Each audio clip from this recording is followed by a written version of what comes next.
حضرت امیر حمزہ رضی اللہ تعالیٰ عنہ کے ساتھ 30 لوگ نکلے تھے، اور یہ سیف البحر ایک جگہ ہے سمندر کے کنارے. ابو جہل 300 لوگوں کے ساتھ مقابلے میں آیا تھا، لیکن وہ لڑائی نہیں ہوئی. ایک شخص مجدی نام کا تھا جو دونوں جماعتوں کا حلیف تھا، اس نے جنگ ہونے نہ دیا، تو یہ دونوں فوجیں واپس چلی گئیں. اس کے بعد پھر سریہ عبیدہ بن حارث ایک صحابی ہیں، ان کو 80 مجاہدین کے ساتھ حضور پاک صلی اللہ علیہ وسلم نے روانہ فرمایا تھا، اور جس کے مقابل میں ابو جہل کے بیٹے اکرمہ وہ آئے تھے تقریباً 400 لوگوں کو لے کر. یہ جنگ بھی ٹل گئی، لیکن جس میں حضرت سعد ابن ابی وقاص رضی اللہ تعالیٰ عنہ نے تیر چلائے تھے. پھر اس کے بعد سریہ سعد ابن ابی وقاص بھی ہے. یہ سریہ جو میں کہہ رہا ہوں یہ بھی ایک چھوٹی جنگ ہے. پھر غزوہ بوات، جس میں خود نبی پاک صلی اللہ تعالیٰ علیہ وسلم شریک ہوئے. پھر غزوہ ابوا ایک جگہ ہے 100 کلومیٹر دور مدینے سے، اس میں بھی نبی پاک صلی اللہ علیہ وسلم گئے. پھر غزوہ صفوان ہے. یہ 6 جنگیں ہوئی. اس کے بعد جنگ بدر ہوئی. یہ سب دوسری ہجری میں ہیں، ہجرت کا دوسرا سال چل رہا تھا، اور رمضان میں ہوئی ہے. اس سے پہلے آپ اندازہ کر سکتے ہیں محرم، صفر، ربیع الاول، ربیع الاخر، جمادی الاول، جمادی الاخر، رجب، شعبان، 8 مہینے گزرے، جس میں رجب کا پورا مہینہ تو جنگیں نہیں ہوتی. 4 مہینے جنگ نہیں ہوتی تھی. ایک رجب کا مہینہ، پھر دوسرا شوال، ذی القعدہ، ذی الحجہ. یہ ایام حج، ان کو حرمت والے مہینے کہا جاتا ہے. ان 4 مہینوں میں جنگ کرنا بہت برا عیب سمجھا جاتا، اور ہے بھی. قرآن نے بھی اس کو ذکر کیا ہے کہ یہ حرمت والے 4 مہینے ہیں. عرب برسوں سے ان 4 مہینوں میں جنگیں نہیں کرتے، اپنی تلواریں رکھ دیا کرتے. لیکن ایک جنگ ایسی ہوئی تھی جس کو سریہ عبداللہ بن جحش کہا جاتا ہے. ایک صحابی ہیں، حضور صلی اللہ علیہ وسلم نے 12 مہاجرین کو بھیجا تھا. ایک جگہ نخلا ایک جگہ تھی، وہاں سے کفار کی آمد و رفت پر نظر رکھنے کے لیے کہ وہ کدھر جا رہے ہیں، کدھر آ رہے ہیں، ان کی حرکات کیا کیا ہیں. یہ نقل و حرکت ان کی کفار کی دیکھنے کے لیے عبداللہ بن جحش صحابی کو حضور نے سپہ سالار بنا کر 12 لوگوں کو بھیجا تھا. وہ ایسی جگہ تھی جہاں سے کفار مکہ کا گزر روزانہ چلتا رہتا تھا. یہ جنگ بدر سے پہلے کی بات میں کہہ رہا ہوں، اور یہ بھی ایک وجہ ہے جنگ بدر کی. یہ جو سریہ عبداللہ بن جحش ہے، جنگ بدر کی ایک وجہ یہ بھی ہے. 12 لوگ یہ صحابہ وہاں تھے.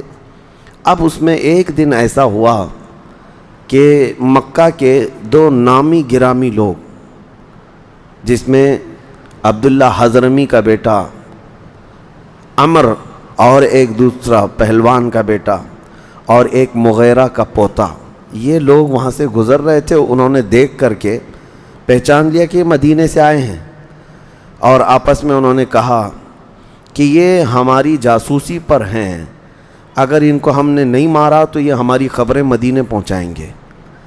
تو وہ لوگ سامنے آئے. اب مسئلہ ان کے ساتھ حضرت عبداللہ بن جحش کے ساتھ یہ تھا کہ وہ ایک پورا قافلہ تھا.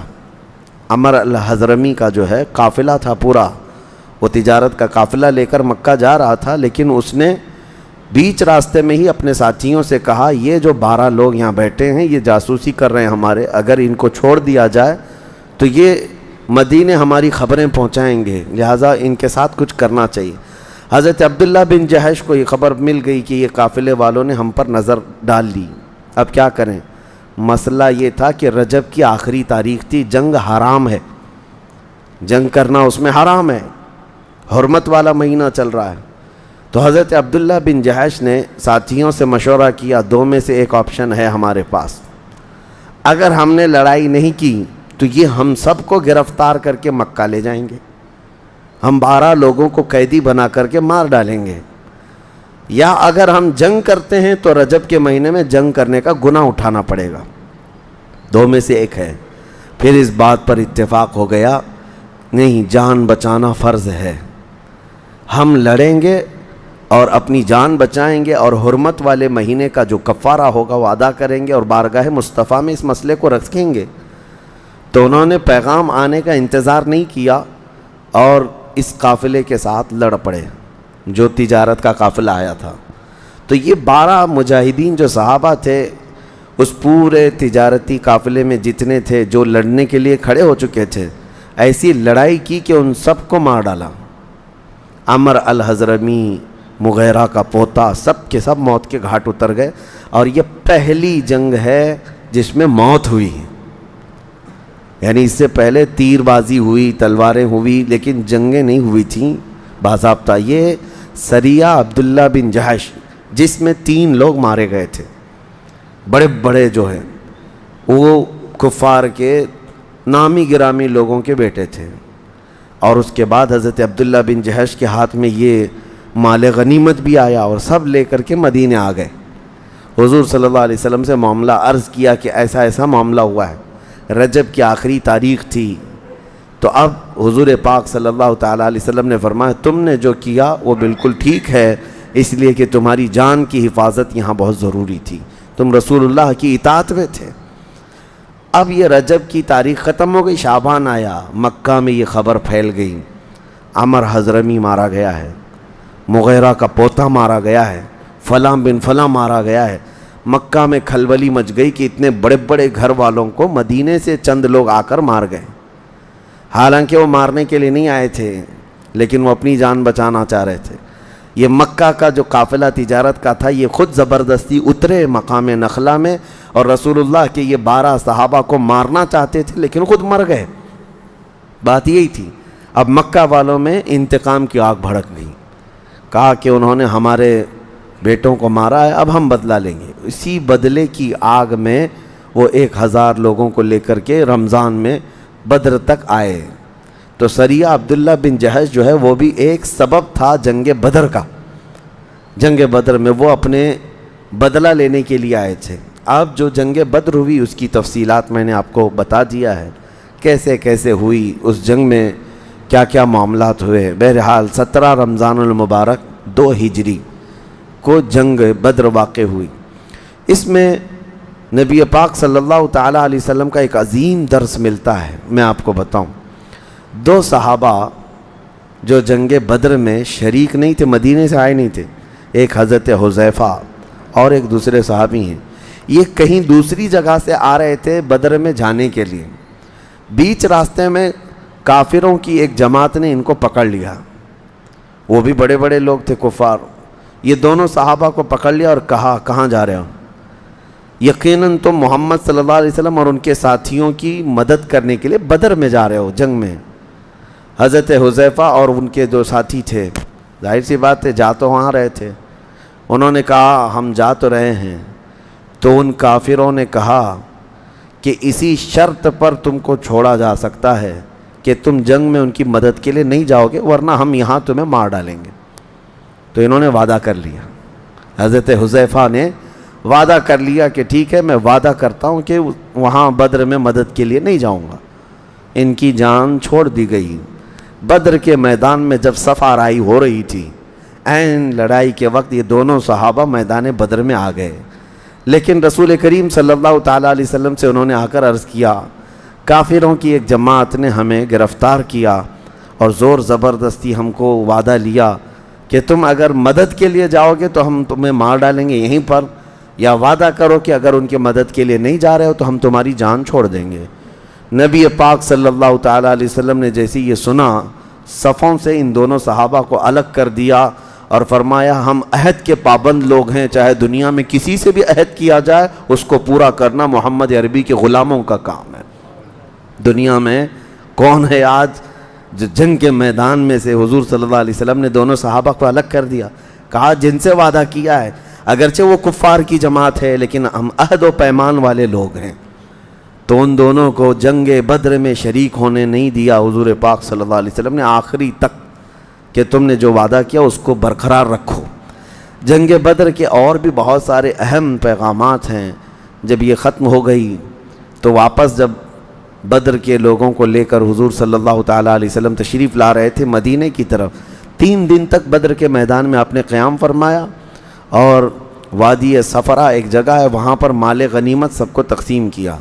اب جو 70 قیدی آئے تھے ان کو فدیہ لے کر کے حضور آزاد کر رہے تھے، کسی سے 4000 درہم فدیہ دیں اور آزاد ہو جائیں۔ اس میں جو لوگ فدیہ دینے کی طاقت نہیں رکھتے تھے ان کے لیے دوسرا آپشن تھا کہ وہ انصار کے 10 بچوں کو لکھنا سکھا دیں، یا کوئی ہنر جانتے ہیں تو سکھا دیں اور آزاد ہو جائیں۔ یہ جنگ بدر کے قیدیوں کے ساتھ میرے آقا صلی اللہ علیہ وسلم کا سلوک تھا۔ اور اس کے بعد اس میں ہی حضرت عباس جو حضور کے چاچا ہے، وہ ایمان لائے ہوئے نہیں تھے لیکن کافروں کی طرف سے لڑنے آئے تھے اور قیدیوں میں آ گئے۔ اب جب وہ آئے تو ان کے اوپر بوجھ تھا وہ خود کا بھی فدیہ دیں اور اپنے بھتیجے عقیل بن ابی طالب یعنی حضرت علی کے سگے بھائی، وہ بھی بدر میں سامنے تھے، عقیل بن ابی طالب اور حارث، عمر بن حارث غالباً یہ بھی حضور صلی اللہ علیہ وسلم کے چچا کے بیٹے ہیں، وہ بھی کافروں کی طرف سے تھے۔ تو حضرت عباس اور ان کے 2 بھتیجے دونوں قیدیوں میں ہیں، ان سے کہا گیا اب ان تینوں کا فدیہ آپ کے اوپر ہے، آپ دے دیجئے اور آزاد ہو جائیے۔ انہوں نے کہا میرے پاس اتنا مال نہیں ہے، نہ ہی میرے پاس کوئی چیز رہ گئی ہے۔ حضور صلی اللہ علیہ وسلم نے فرمایا مکہ سے منگوا لیجئے۔ تو انہوں نے کہا وہاں پر بھی میرے پاس اتنا مال نہیں ہے۔ نبی پاک صلی اللہ علیہ وسلم نے فرمایا چچا آنے کے وقت اپنی بیوی ام الفضل کو جو سونے کے سکے دے کر آئے تھے وہ منگوا لو، جو آپ نے محفوظ رکھنے کے لیے کہا تھا۔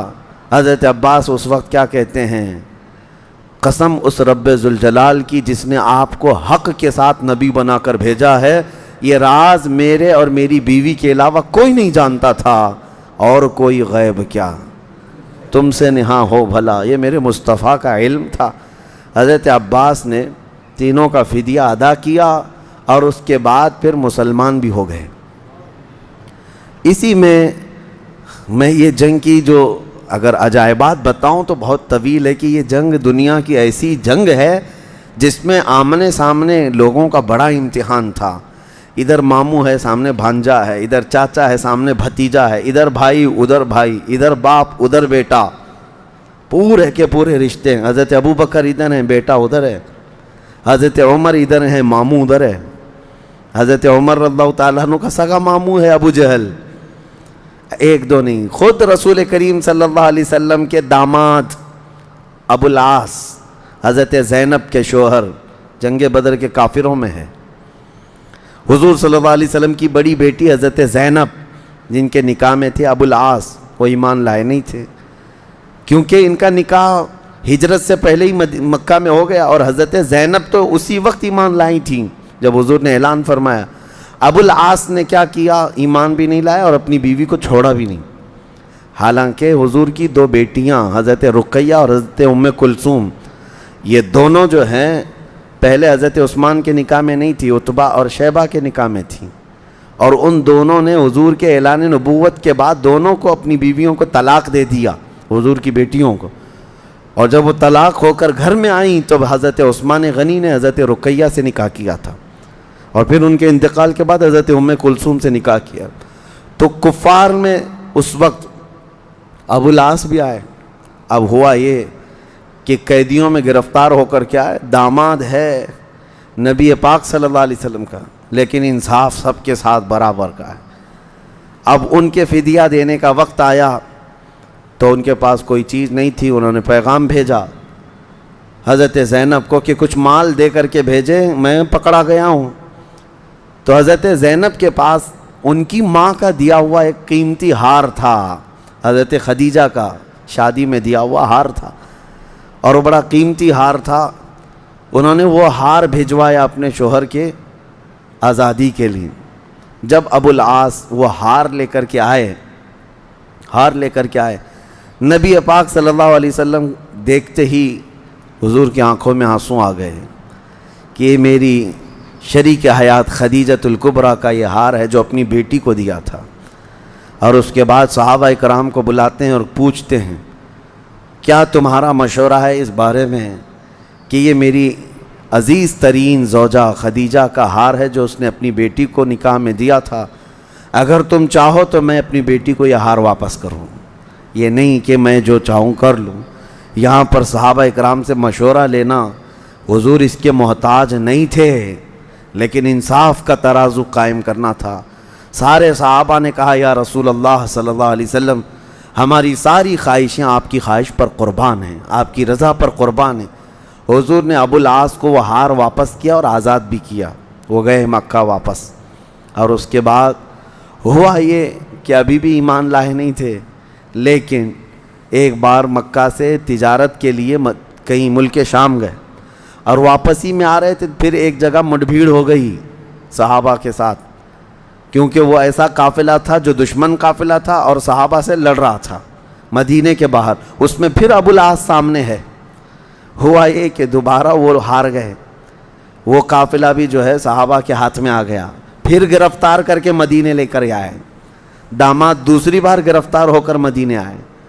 اب جب یہاں تھے، نبی پاک صلی اللہ تعالیٰ علیہ وسلم نے پھر دیکھا، مجبور ہو کر کے آئے، اور اس کے بعد عہد و پیمان ہوا، ایگریمنٹ ہوا ان کے اور ان کے درمیان۔ نبی پاک صلی اللہ تعالیٰ علیہ وسلم نے صحابہ سے کہا تم اگر چاہو تو ان کو قافلے سمیت واپس کر دو مکہ۔ حضور کی نگاہیں بہتر جانتی تھیں۔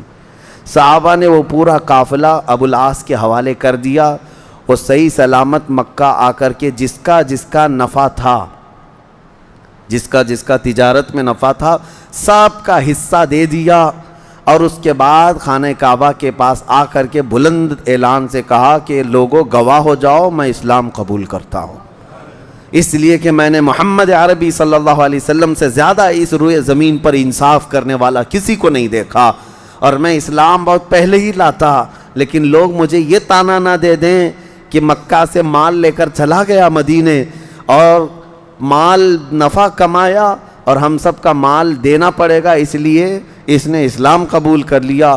لوگ میرے اسلام پر یہ طعنہ نہ ماریں کہ میں نے نفع کے لیے، ان کے مال لوٹنے کے لیے اسلام قبول کیا، اس لیے صحیح سلامت قافلہ واپس لایا اور سب کا سامان دیا، اب میں اسلام قبول کرتا ہوں۔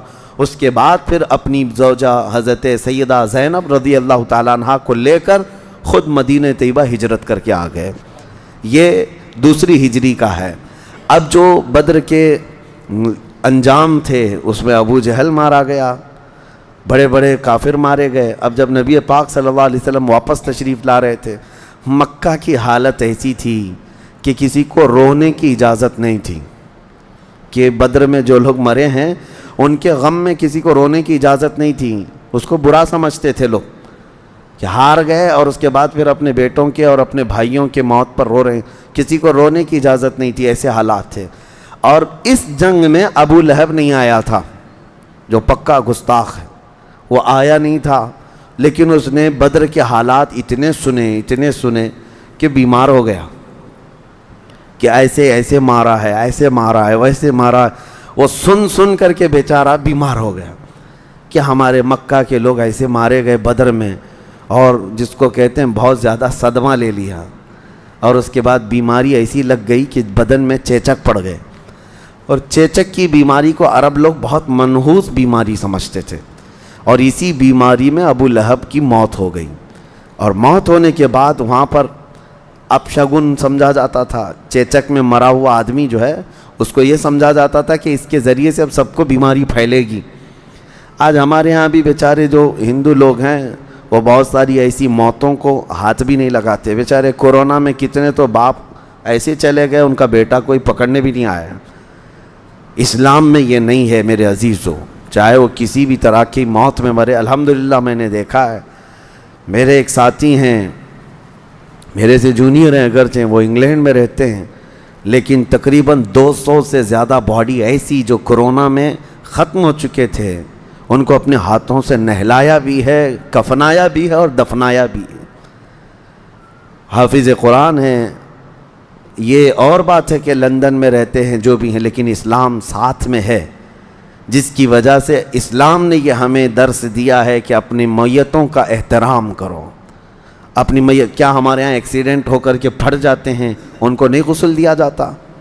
کیا ہمارے ہاں کئی جل کر کے انتقال کر جاتے ہیں ان کو بھی غسل دیا جاتا ہے، طریقے ہیں، لیکن چھوت چھات اسلام میں نہیں ہے۔ ابو لہب تو مر گیا لیکن 3 دن تک اس کے بیٹوں نے ہاتھ نہیں لگایا، اور اس کے بعد ہوا یہ کہ کیا کریں، لوگوں کی باتیں سننے کے ڈر سے اس کے بیٹوں نے لاش کو کپڑے میں باندھ کر کے اٹھایا اور ایک گڑھے میں لے جا کر ڈال دیا، اور ایسے ڈالا کہ مٹی ڈھانکنے کی بھی ان کے پاس فرصت نہیں تھی۔ روایت ہے کہ جب سب لوگوں کو پتہ چلا کہ کھلے گڑھے میں ابو لہب کی لاش ہے تو لوگ سب جگہ سے آئے کہ اس کی نحوست پورے مکہ میں نہ آئے، بڑے بڑے پتھر سب ہاتھوں میں لائے اور اتنے پتھر اس پہ ڈالے کہ وہ قبر بھر گئی۔ یہ انجام ہے اس گستاخ کا جس نے سب سے پہلے میرے آقا کو گالی دی تھی، تبن لک یا محمد، اے محمد تمہارے ہاتھ ٹوٹ جائیں، تمہارا ہاتھ برباد ہو، نعوذ باللہ۔ اس کی مذمت میں اللہ نے قرآن کی پورے سورہ اتاری، تبت یدا ابی لہب و تب، ابو لہب کے دونوں ہاتھ برباد ہو جائیں۔ اللہ کریم نے اس گستاخ رسول کا جواب دیا اور آج تک ہم تلاوت کرتے ہیں۔ یہ بھی 2 ہجری میں مرا ابو لہب مکہ میں۔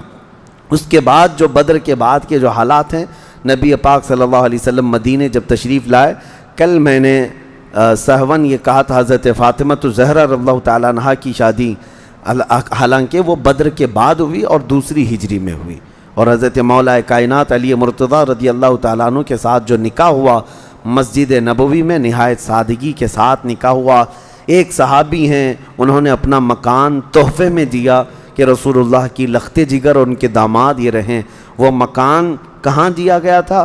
حضور صلی اللہ علیہ وسلم کا جو حجرہ حضرت عائشہ کا تھا، اس حجرے سے بالکل متصل لگا ہوا حضرت فاطمہ اور حضرت علی کا حجرہ تھا، یہ وہاں بنا۔ اور آج میں بتاؤں الحمدللہ حضور پاک صلی اللہ علیہ وسلم جن جالیوں میں آرام فرما ہیں وہ پوری جالیاں، ان میں حضرت عائشہ صدیقہ کا مکان ہے اور سیدہ فاطمہ الزہرا کا مکان ہے۔ یہ دونوں مکان اس جالی کے اندر آ چکے ہیں آج جہاں روضہ رسول ہے۔ حضرت فاطمہ الزہرا کو مختصر جہیز دیا گیا تھا، آپ نے سنا ہوگا، کھجور کے چھال کا ایک گدا تھا، ایک پنچکی تھی، ایک مشکیزہ تھا اور کچھ سامان جو تھے۔ لوگوں میں یہ ایک چیز مشہور ہے کہ حضرت فاطمہ کا جہیز یہ تھا، لیکن ایک نقطہ میں یہ بتاؤں، جہیز کو اسی سے لوگ کمپیئر کر کے یہ کہتے ہیں اتنا جہیز تو رسول اللہ نے اپنی بیٹی کو دیا تھا۔ آپ کو یہ بات نہیں معلوم، یہ جہیز جو حضور نے دیا تھا وہ حضرت علی سے کہا تھا کہ یہ پیسے لاؤ اور یہ سامان خریدو، شوہر کے پیسوں سے ہی جہیز خریدوایا گیا تھا۔ ہاں یہ اور بات ہے کہ نبی پاک صلی اللہ علیہ وسلم دونوں کے سرپرست تھے، حضرت علی رضی اللہ تعالیٰ عنہ کے بھی، حضرت فاطمہ الزہرا کے بھی، تو آپ نے نکاح فرمایا اور دونوں کے لیے۔ یہ 2 ہجری کے واقعات ہیں، اور جو اہم واقعات ہیں اس میں یہ ہے کہ اسی 2 ہجری میں رمضان کے روزے فرض ہوئے، 2 ہجری میں ہی زکوٰۃ فرض ہوئی، 2 ہجری میں ہی نبی پاک صلی اللہ تعالیٰ علیہ وسلم نے بہت سارے احکامات جو اسلام کے ہیں وہ فرض قرار دیے۔ نماز تو پہلے فرض تھی لیکن رمضان کے روزے اور زکوٰۃ یہی 2 ہجری میں فرض کیے گئے۔ یہ 2 ہجری کے اہم واقعات تھے، انشاءاللہ اس کے بعد آگے کی تفصیل عرض کریں گے۔ اللہ کریم جب تک زندہ رکھے، رسول اللہ کے جلووں میں زندہ رکھے، اور جب موت آئے تو میرے آقا کے قدموں میں موت عطا فرمائے۔ وآخر دعوانا ان الحمد للہ رب العالمین۔